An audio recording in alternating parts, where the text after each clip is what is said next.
So we've been working on repowering our camper so that we can be off grid for a little bit longer, because nowadays we're charging phones and bilge pumps, pumping up mattresses and rafts. We want to have the power for all that.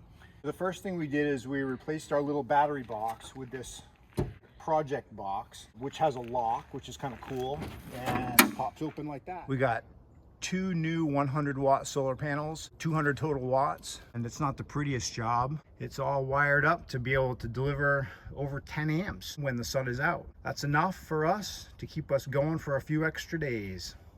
Okay, so if you take a look in here, our new battery right here, secured in pretty well. This is the DC to DC charge controller, and then this is our inverter.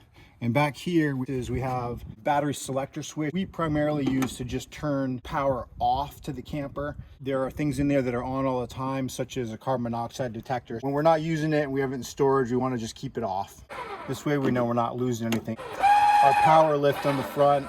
The other thing that's over here, which is kind of cool, is 120 volt AC outlet, which is hooked up to that inverter. So what's happening here is you've got this charge controller here. This is the brains of the operation. So it's hooked up to the battery. It's also hooked up to the solar panels coming into here.